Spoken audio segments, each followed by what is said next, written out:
Hey, hi, and welcome to the Lifestyle Show with me, Pam Joseph. You're all very welcome indeed into my humble abode, keeping up with government advice and staying distanced apart. So we are here virtually, and it's great actually. So you're all very welcome to my humble abode, and lovely to see you again. I have to keep saying thanks, you out there. You just keep giving us all this great messages, kind messages, and support.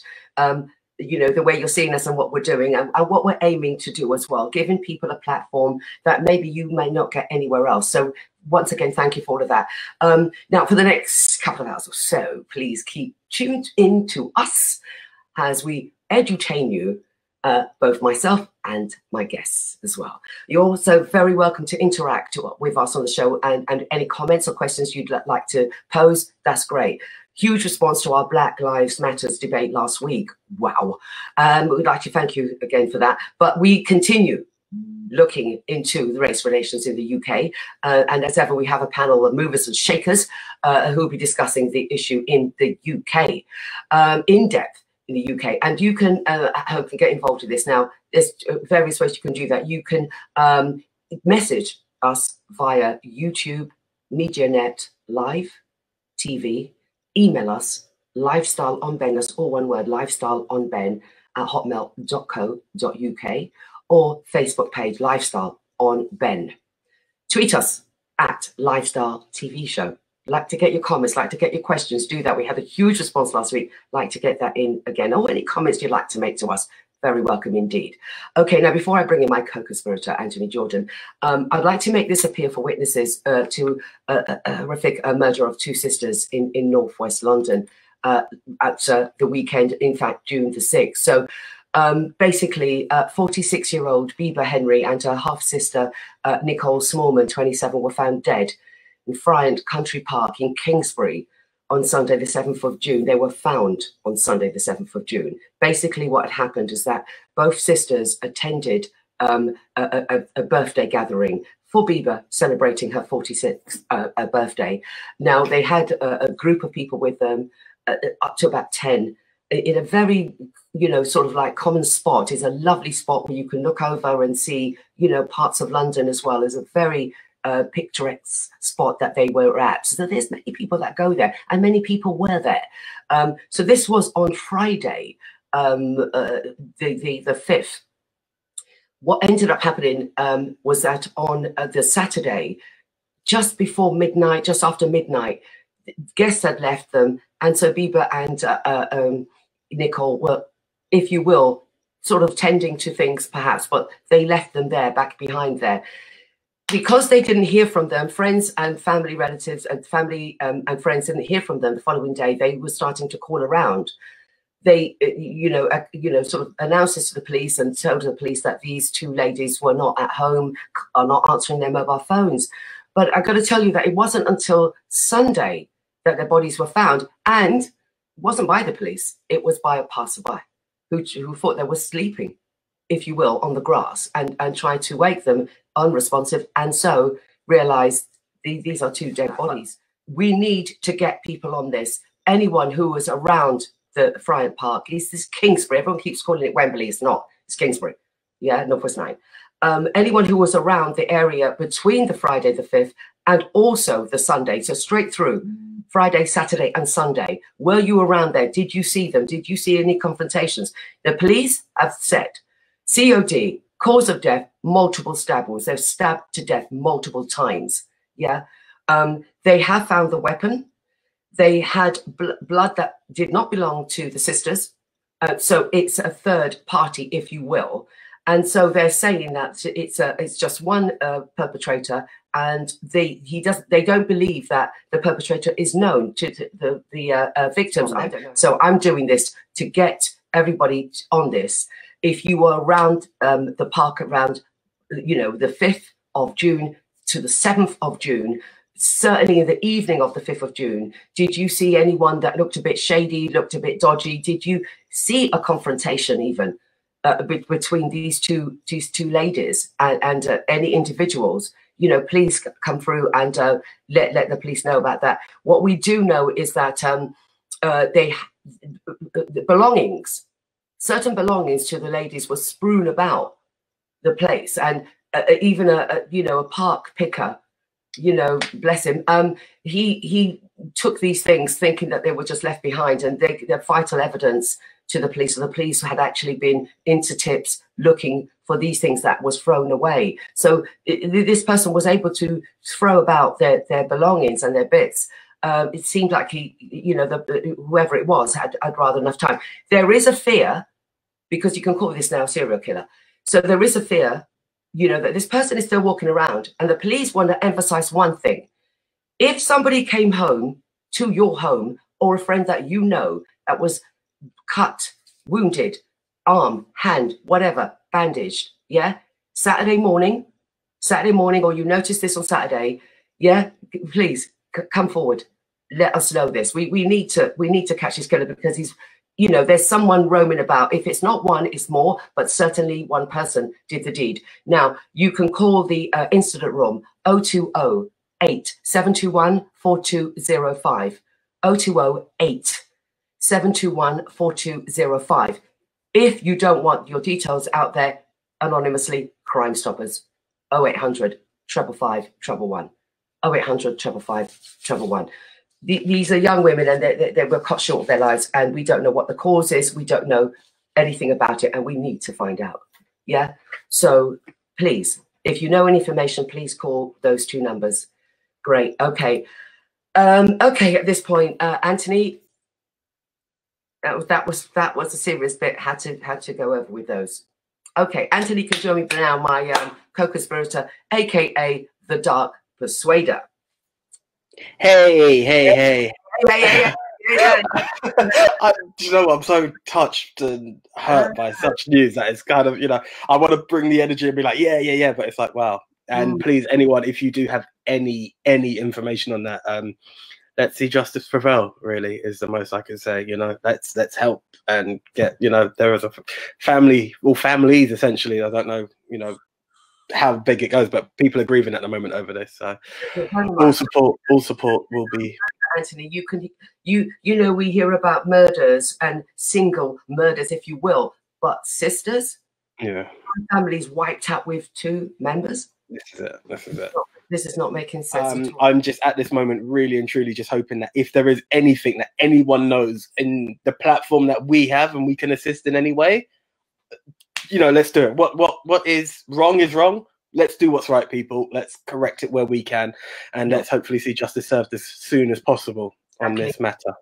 Okay, from one kind of serious thing to another, to be honest with you, it's happened already, but we're celebrating the 3rd year. Virtual memorial service had taken place at 11 a.m. this morning. Grenfell 3rd year anniversary. Now you can still perhaps watch this on the channels: YouTube, Humanity for Grenfell 3rd anniversary; Facebook, Humanity for Grenfell. Wow, 3 years. 3 years has passed.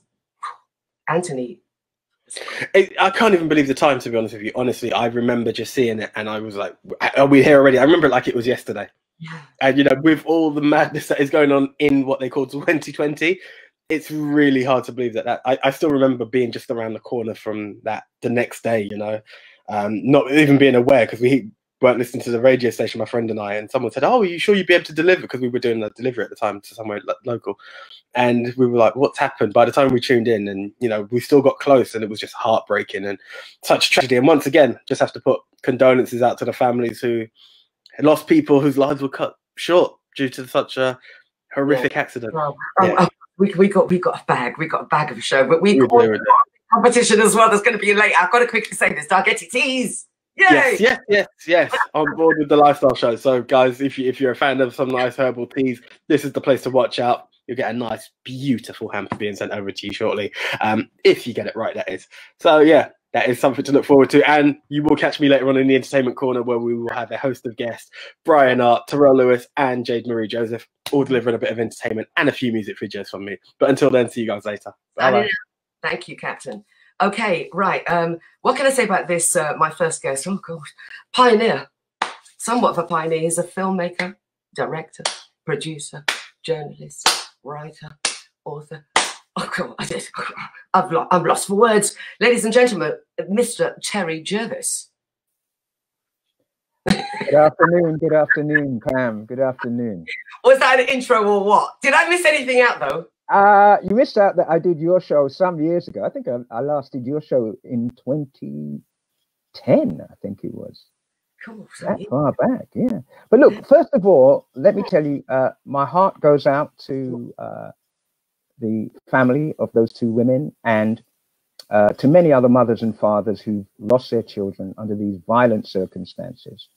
And I am sure, given these times, there is strain on the police force. But like you said, we do deserve some answers which will help them in their leads to find the killer of this crime. And I think one of the things we don't talk about enough, young Black girls go missing. They talk about abuse in the home, the domestic violence, and all these sorts of things. And we tend to forget that Black women should be part of this discussion as well. And when we talk about institutionalized racism or the media, well, actually, I would go as far as to say that they're complicit in all of this as well, because here you are, for the first time, I've actually seen those two women through your show. I knew they were Black, but when I watched some of the news cycle, I never saw their images. So I commend you. I commend the team at Ben.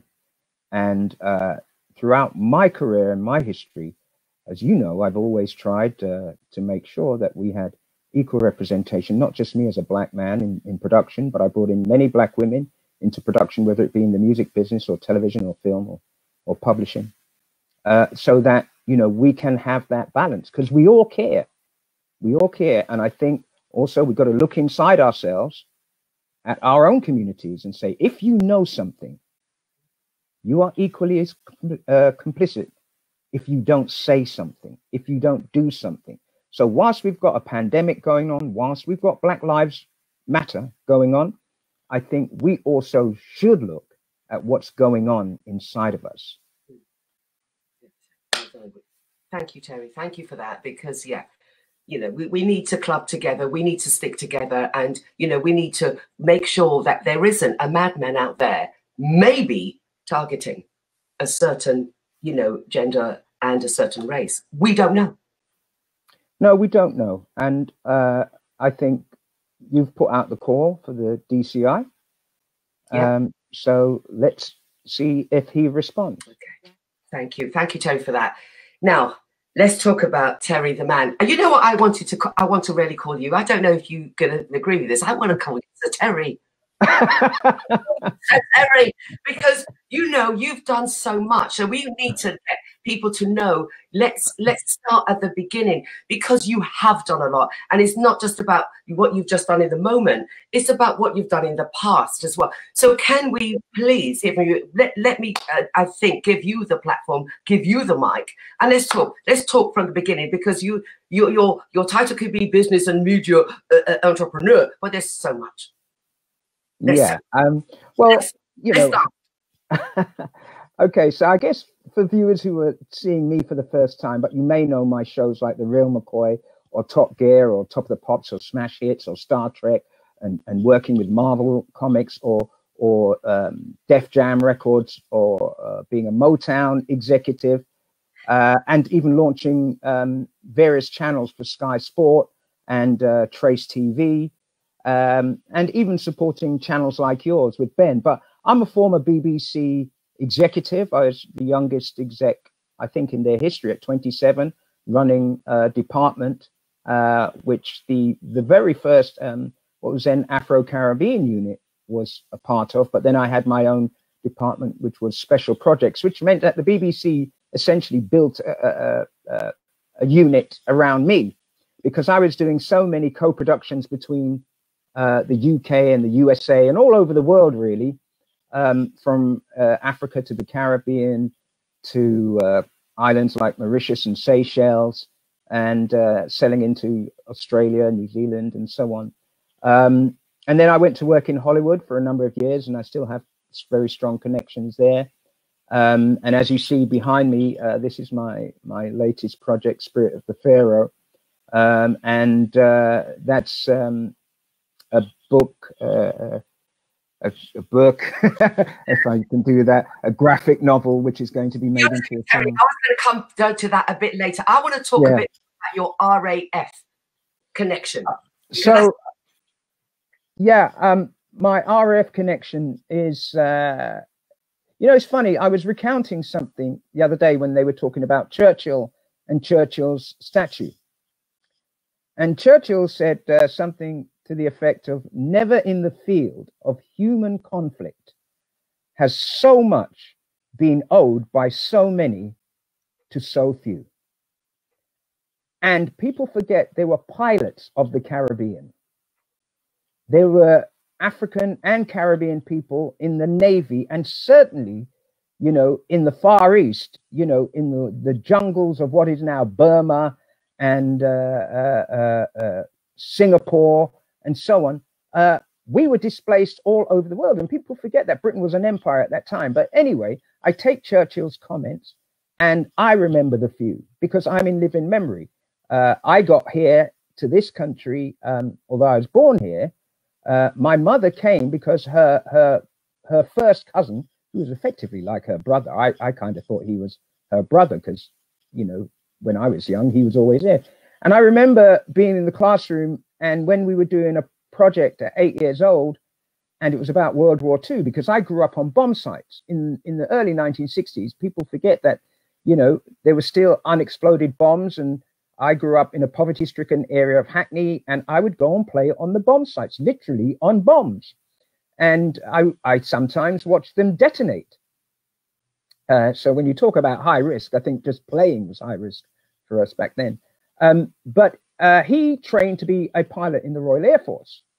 And when I said in the classroom that there were black pilots in the Royal Air Force and I wanted to do a story about them, the teacher told me, stop talking rubbish. There were no black people involved in the war. Get outside, stand in the corridor and turn your face to the wall. And yeah, that's what I had to do for the whole afternoon. Tell me something. Going back to your parents, though, Terry, and said exactly what happened. What did your parents do? Well, my mother went to the school because, you know, my mother's a Jamaican, and that kind of Jamaican defiance, I guess, is in me. And I was doing a big broadcast, the world's biggest global broadcast. I was one of the executives on it, which was the Millennium Day broadcast, bringing in the year 2000. And after that broadcast, I saved the US, parts of the US broadcast. I won't go into the detail of that. But what I didn't realize was our satellite capability, our military satellite capability. I got to meet a number of people from the Royal Air Force. We shared stories, and they were having a problem, a recruitment problem at the time. And I said I could solve it. And then I got recruited into the Royal Air Force. I came up with an idea. You know, that red, white and blue logo, which is that logo there. You can see this is the work I did with the red arrows. I don't know if you can see that. Wow, yeah. No. Yeah. So, so I basically created for the first time in its history the Royal Air Force's merchandising and program. And I actually worked with the Royal Air Force up until last year. I'm still very closely connected. And then, you know, I did things like design and do things like a Starship with Rolls-Royce and the Royal Air Force and merchandise from that, because I'm, here we go. Yeah. As you can see. So I'm the first person actually in their history to be allowed to use the RR in the Starship there with Rolls-Royce, because I wanted to get certainly young black people and women, young women into science, technology, engineering and maths. And that's definitely going to be our future if we look at the state of the planet. And also if we look at, you know, the condition we're in now, the kids studying now, their jobs for the future is going to involve something to do with technology or space. And so that's how I got involved with the Royal Air Force. Yeah, Excellent. I mean, that's an achievement in itself. We could even go on and on and on about everything that you've been involved in when it comes to TV and certain programs, whatever. But I do want to talk about now your big one, Spirit of the Pharaohs, because we need to get that in. The concept. In fact, let's talk about its birth. How did you come into this Spirit of the Pharaoh? Well, in the 1980s, there was a story. I used to read a lot of history books. I mean, we've got fantastic historians like Robin Walker, who did When We Rule, and Tony Warner, who runs Black History Walks. That's in the present. But I grew up with people like Sheikh Anta Diop, Ivan van Sertima, C.L.R. James, The Destruction of Black Civilization, Chancellor Williams. And so I had a show at the time on BBC Two called Ebony. Not the magazine, but it was a magazine show. And essentially what I did with that was I told our stories. And I remember being sent on an assignment to Egypt. Whoa. And at that time, you know, when the BBC Pass was something that could get you access to a lot of places, I was given a sort of private tour of many, many tombs in Egypt. And the thing that struck me was, yes, certain colors represent certain deities, you know, gods and, you know, cultural rituals. But it was very clear who these people were. They were African people. There's no denying. You know, I know that through the DNA testing on the mummies, they know this. And you see, when we talk about Black Lives Matter and dealing with injustices, you know, we're not saying, for me, like I quoted Churchill, that these people were not socially relevant, and regardless of what they said in their early years, and then fighting a war against fascism. And it's interesting to see that the fascists were actually peeing on the very statues they said they were there to protect. So that their methods and motives are very questionable. But yeah, I think Spirit of the Pharaoh came to me because there's, you see, when you steal a people's history, you try and steal who they are. And then you try and appropriate the history as if it was yours, and we had no history before the transatlantic slave trade, which is ridiculous. Otherwise, how would humanity have got where it is today? Okay, so Spirit of the Pharaoh came from, first of all, that journey to Egypt. And then because I wanted to tell a modern story that young people could relate to, that had its roots in our history and culture, and was adventurous, was romantic. So it's a kind of, you know, Indiana Jones meets a Marvel movie, meets a teen romance element. Images. I think Theo's going to put up some images as well, because not only that, you've got this jewelry as well, depicting jewelry of our ancestors. Yeah. I mean, talk to us as we go through this.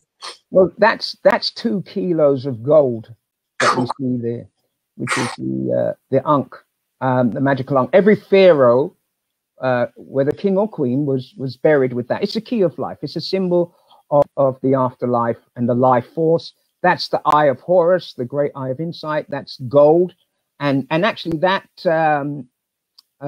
silk was taken from the very place where the ancient Egyptian kings and queens got their silk. So we went there, we got the actual silk used to make the pharaonic clothing, and we brought it back. And funnily enough, those statues there, pieces, no, the jewelry.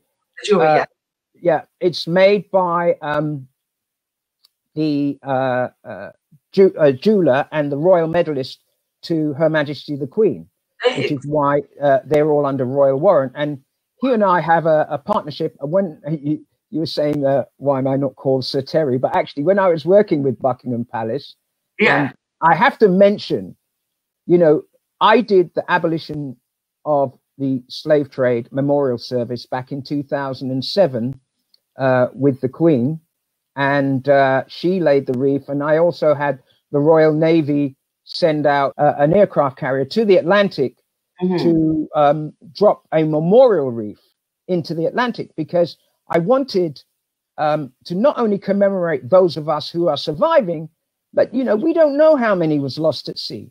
You know, for every one of us that survived, you know, there is probably 3 to 6 at the bottom of the ocean. So we are the survivors of a very long trauma. Yeah. And when people don't understand the rage and anger Black people are feeling right now, it's because we've lived with this history and we've had history denied.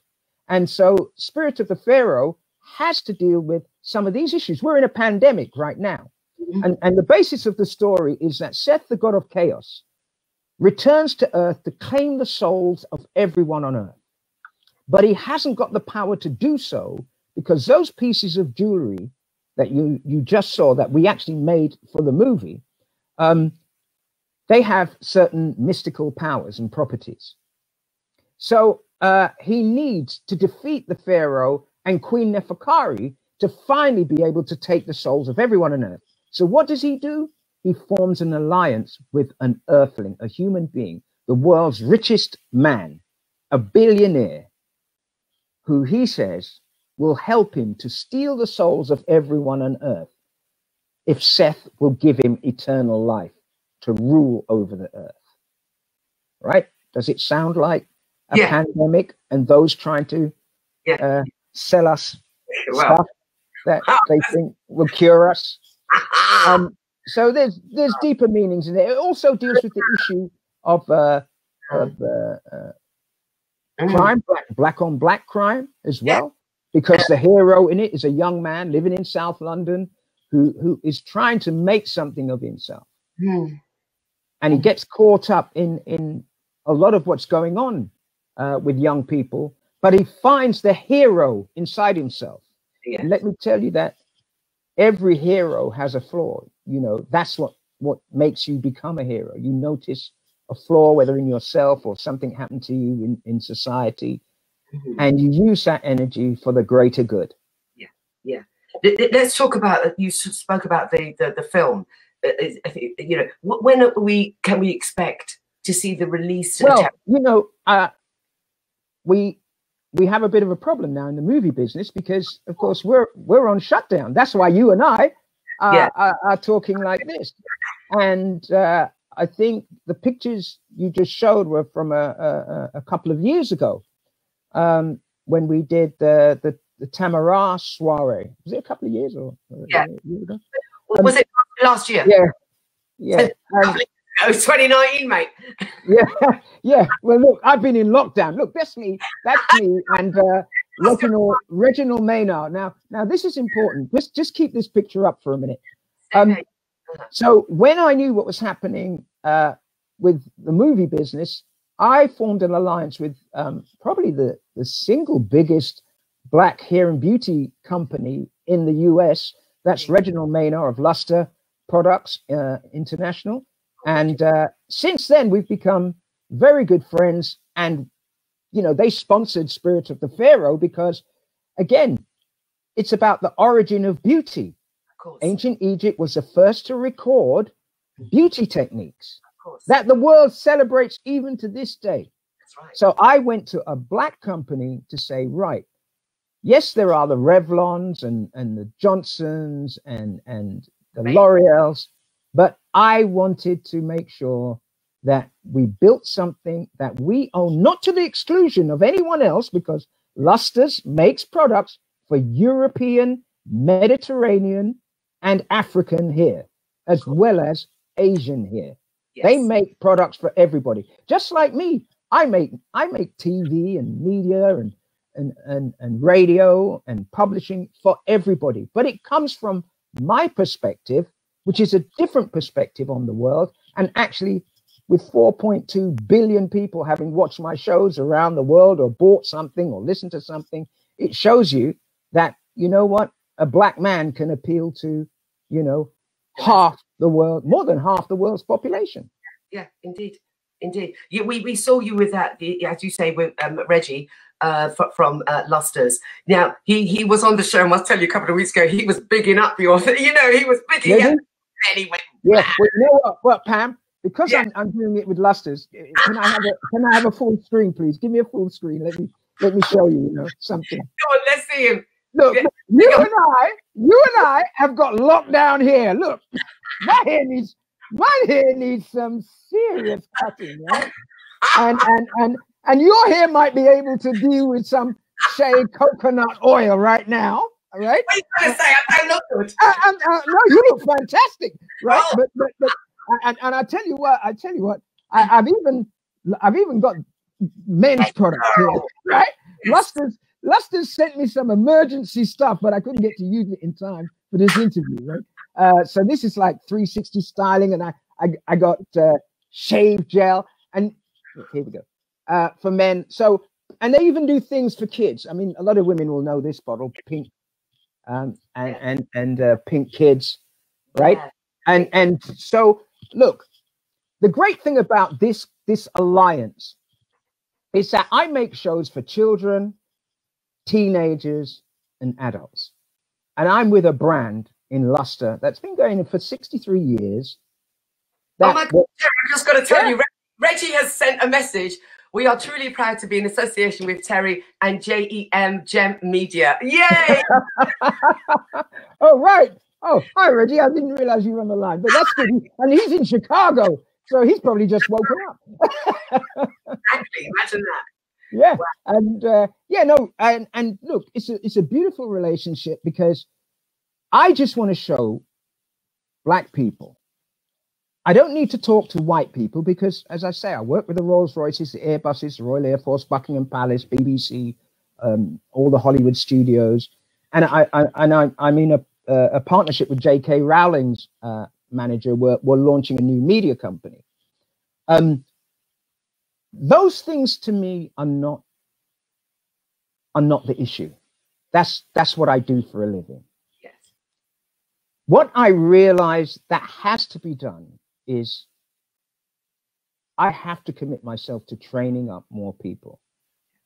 I have to commit myself to making sure Luster Products gets to those places in the world that I've visited, like Australia and some of the islands of the Pacific region, that are crying out for this product, and for people like me with this experience in music, film, television, publishing, because their voices are not heard and they suffered the same colonial experiment that we did, right? So when we talk about Black Lives Matter, I think people have to wake up that this is now a global movement and it will grow. And it's not like we're saying we matter any more than others. Exactly.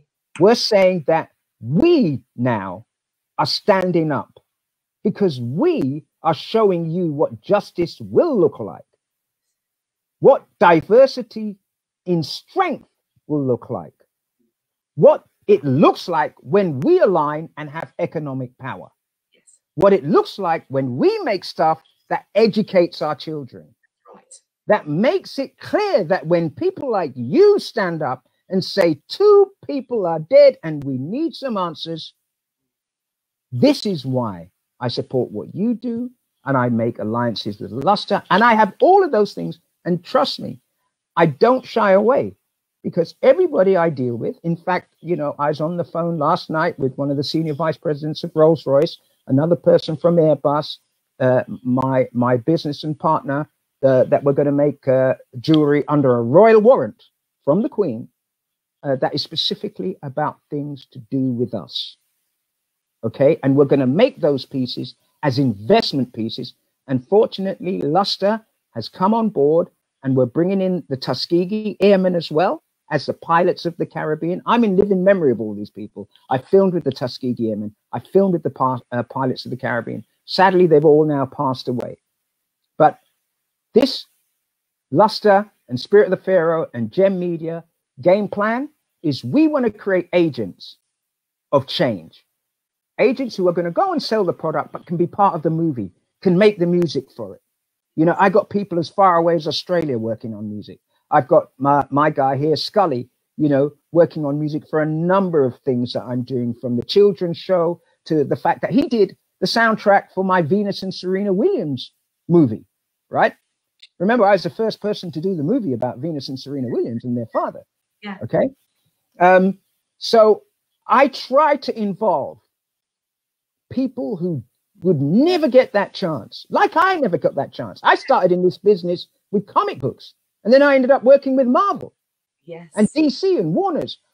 I grew up listening to Sam Cooke, and I made the first Sam Cooke documentary, of which President Obama used the song "A Change Is Gonna Come" for his presidential campaign.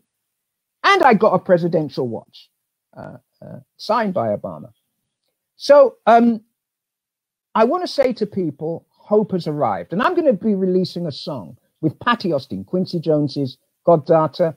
And goddaughter, you hear me, Jimmy? Can I come out now?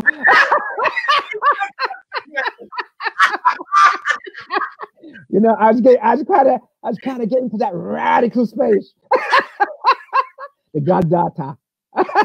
Anyway, yeah, with Quincy Jones's goddaughter and Luster, and we're actually going to give that song away free. We're going to use social media through companies like DDPR, Tamara, you, and that dude DeLambert, and a number of other entities and organizations that we work for under Luster's machinery, to give this song away and say hope has arrived. Yes. Right. Yes. And I specifically chose Patty because Patty Austin, just Google her name and you'll see she's worked with just about everybody.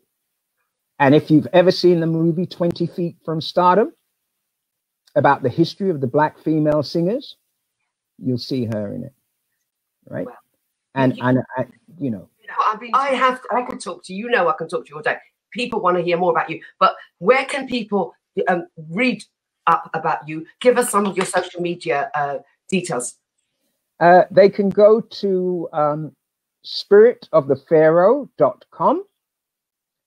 All right. So that's www.spiritofthepharaoh.com, or they can go to jervismedia.com, or they can just Google Terry Jervis and find me in 100 Great Black Britons. Exactly, of course they could. which is great. There's another one we must celebrate, Patrick Vernon. You know, because, you know, again, you know, whilst I'm out here doing these things, we've got people like Patrick Vernon, Tony Warner, Robin Walker. This lady, good friend of mine, she's done this book about the story of black hair across the ages. And, you know, people forget, you know, black hair is not any one type. And so I just want to say to people, look, I think what you're doing is fantastic. I'm glad I did this show. I want to say to all the people out there watching this show, hope has arrived. The future starts now. It's how we shape it. It doesn't just happen because you're asking, you know, a system to change. We can do it, and we can affect the system of change. We must become the agents of change. So I'll end by saying, if we're going to become the agents of change, remember how this show started with that appeal to find the murderer or murderers of those two young women. Yeah, cool. Nice one. Terry, as ever, thank you. Sir Terry. I thank you. Stay safe, and we'll catch up. Man. We'll catch up. Take care. Bye-bye. Okay, wow, I could talk to Terry all day long. You know this. He's a great pioneer. So many things that's going to be coming up as well. Big and huge things. Spirit of the Pharaoh, great thing. Google him. You know, get on his website, look more about him. We just running. So I'll be back after this.